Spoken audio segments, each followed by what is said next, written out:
Assalamualaikum warahmatullahi wabarakatuh. Hello everybody, good morning. How are you today? I hope all of you guys are fine. Today, welcome back to YouTube channel Meet Nuritu with Miss Diah. Hari ini kita kembali lagi akan belajar tematik. Hari ini kita sudah mulai tema 2, subtema 1, muatan IPA. Sebelum mulai belajar, mari sama-sama kita mengucapkan basmalah. Bismillahirrohmanirrohim. Oke, langsung aja kita mulai.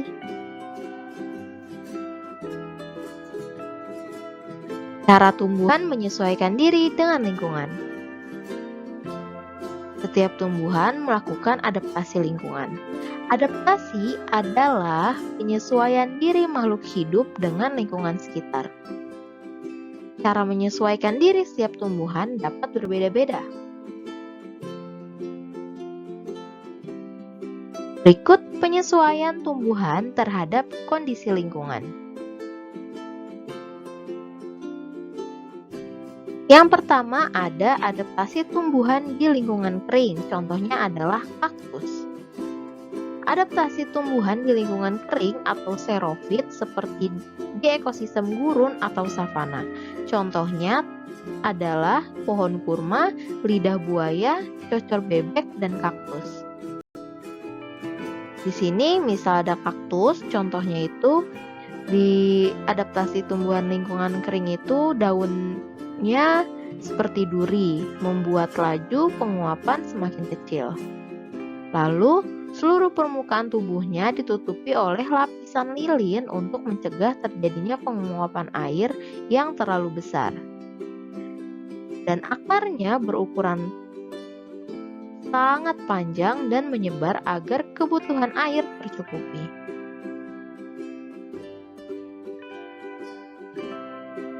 Lalu, yang kedua ada adaptasi tumbuhan di lingkungan berkadar garam tinggi. Tumbuhan yang dapat hidup di lingkungan dengan kadar garam tinggi disebut halofit. Contohnya, lingkungan pantai. Salah satu tanamannya yaitu tanaman bakau, seperti pada gambar berikut. Bagian daun memiliki kelenjar sekresi garam yang membantu mengeluarkan garam berlebih dari tumbuhan. Lalu akar mengikat kuat ke substrat atau media tumbuhnya seperti pasir.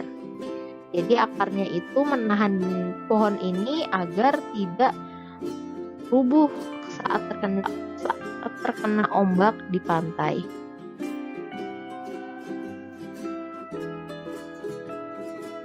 Selanjutnya adaptasi tumbuhan di lingkungan air. Tumbuhan yang dapat hidup di lingkungan air disebut hidrofit. Contohnya teratai dan eceng gondok. Di sini ada teratai, batangnya itu berongga untuk membatasi daya serap akar dan membantu tanaman mengapung. Lalu, daun yang lebar untuk mempercepat penguapan. Selanjutnya, adaptasi tumbuhan di lingkungan lembab disebut dengan higrofit.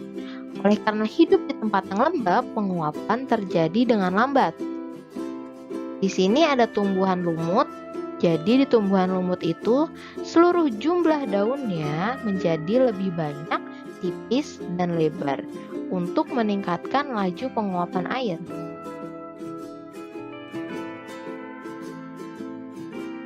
Selanjutnya, adaptasi tumbuhan di lingkungan miskin nitrogen. Tumbuhan yang tumbuh di lingkungan miskin nitrogen biasanya melakukan penyesuaian diri dengan memerangkap serangga, kemudian mencerna sebagai sumber nitrogen. Contohnya adalah daun kantung semar bermodifikasi menjadi kantung, seperti gambar berikut. Lalu di dalam kantung tersebut berisi nektar dan enzim pencernaan untuk mencerna serangga yang terperangkap di dalam kantung. Dan nitrogen akan diperoleh dari pencernaan tersebut.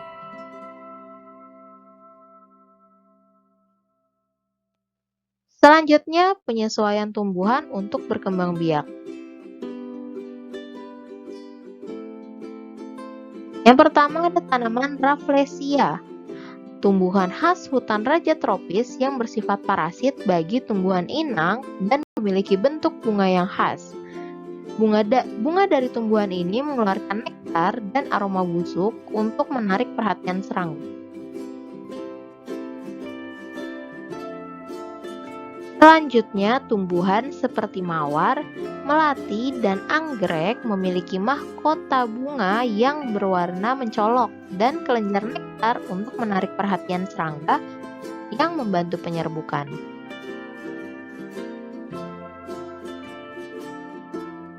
Bunga dandelion memiliki benih yang sekaligus buahnya memiliki struktur tambahan seperti serabut halus yang membantunya agar mudah terbawa angin. Jika benih tersebut jatuh di tempat yang sesuai, benih itu akan tumbuh menjadi tumbuhan baru. Berikut contoh adaptasi tingkah laku tumbuhan di berbagai jenis lingkungan. Yang pertama ada tanaman putri malu. Daun akan menguncup jika disentuh sehingga tampak seperti layu. Tujuannya untuk mengelabui pemangsa yaitu hewan herbivor.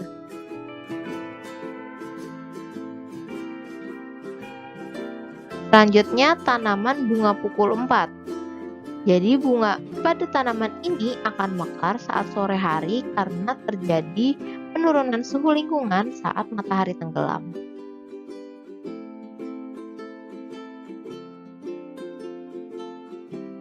Selanjutnya, cara tumbuhan melindungi diri.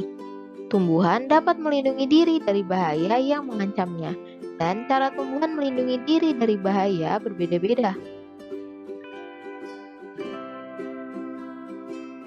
Yang pertama, memiliki duri, yaitu bunga mawar, tanaman rotan, dan buah durian.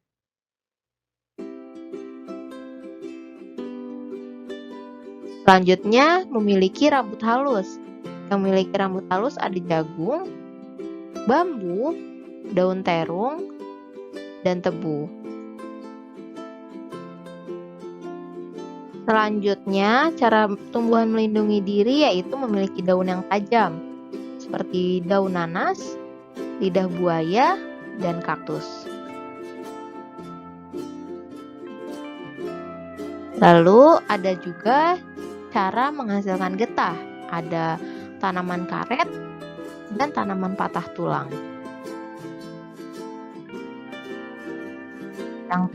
Yang terakhir ada menghasilkan racun, yaitu tumbuhan kecubung dan tumbuhan jarak.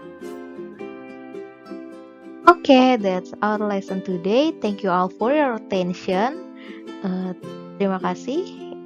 Kalau masih ada yang bingung atau masih ingin ditanyakan, bisa langsung japri ke Miss Dia. Mari sama-sama kita tutup pembelajaran kita pada hari ini dengan mengucapkan hamdalah, alhamdulillahirobbil alamin. Wassalamualaikum warahmatullahi wabarakatuh.